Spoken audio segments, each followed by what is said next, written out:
لكن ساعات ما أنت أنشوجنو سومالنا سرفايفل ويا من تركي من شينا سلام عابدة وملحدة من عربتي من عد كستا تعال بالغا ودا مري waxay noqotay Somaliland in la nolol aaso sida awgeed Somaliland in heshiiska Israa'iil soo bandhigtay qaadata waajib buu ku ahaa ka hor intaan la odhan saxanayo oo khaldana anu markay aadan markaan halkan taaganahay Israa'iil iyo Yahuud intaan ka aaminsanay laakiin taas waa mabaadi'deeda shakhsiga ah maslaxadii ummadda timi maslaxadii ummaddu maxay ku jirtaa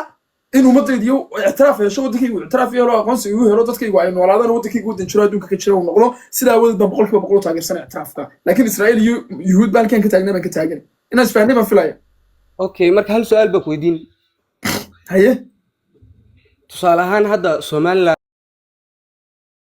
dal baa loo aqoonsaday waxay noqonaysaa dal dadkeeda boqolkiiba boqol u muslimiin Soomaa aha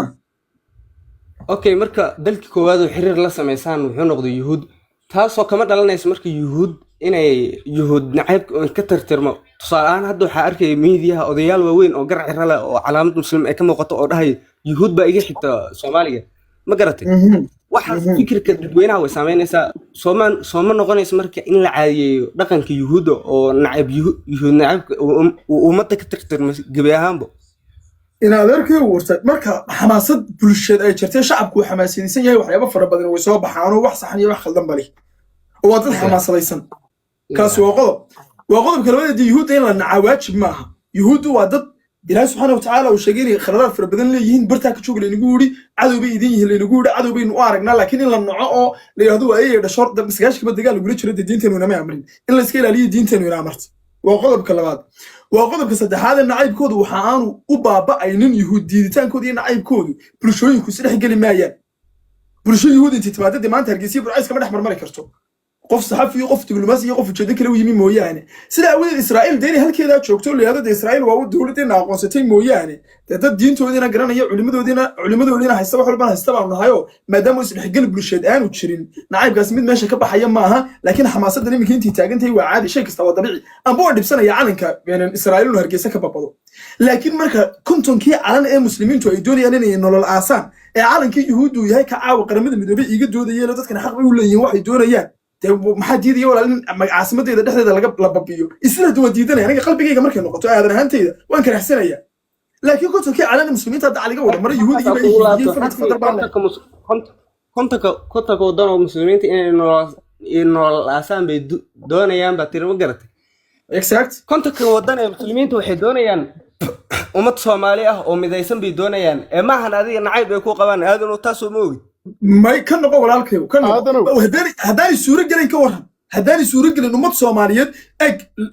مركز لقينا ما تاريخي وحنا ودن شن يصدق سنوات بناها كانت هاجنا هاي أرجع حس اللي متشوكتو أم سمي اللي متشوكتو أم نجيب مخل خلصنا الدولة السم بان هاي ديمقراطية بان هايستان نظام كي قدام بعد سمح الله ليه وحيجي مغني متشران سومالي يقول لك حنو هذيك لفت راب من هذا بالله عليك محمد هو اسكنك ما تقف في السومال لا نينا تاي عقل النوع ما بدي يقبل له اليوم السومالي هاي سو يدو ما هل سو هشيسيو اكنو هشيسيو تمر بدين يفرماتشيو احمد مدوب هاي سيريدان iyo xasan halka fadhi oo lagu aqoonsan maayo wax la leeyahay sharciyada adduunka kuma yeelanaysid ki Soomaaliya yimin oo aniga sidan ila dagaalamayo aqli nooc ma baad ku oran lahaydeen Soomaaliya la midoobay oo kuma qofka maanta reer Soomaaliland ku qancin karayo Soomaaliland la midooba talabaad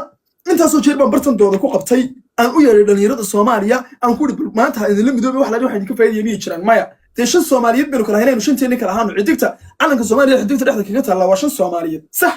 teeshan Soomaaliyeed Soomaali kamid ah aha Soomaaliga ahaan kala dhamaan marka caalamul islaami toos buu isaga ka indha tiray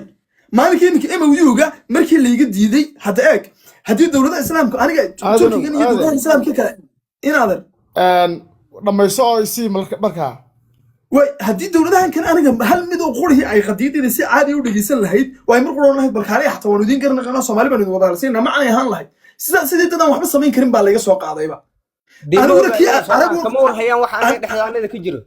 timaana uga warhaynin miskiinsanida miyaanu kii shalay hore safiirka gadar u fadhiyo Soomaaliya miyaanu firdiyana maraynin cirin aanu tagaynin oo xataa maxaabiista la kala hayay arrimaha aanu ka hadlay saawt raada warka ma hayaan anigu kii arabta qabay baan dabatana u yeeray inaadeero محمد وانا كي عرفت غبي بان u yeedho waa kuwa maanta qaramada midoobay xataa waan cambaarayna oran kari waayay wabillahi tawfiiq ku soo warsamo aadanow horta marka koobaad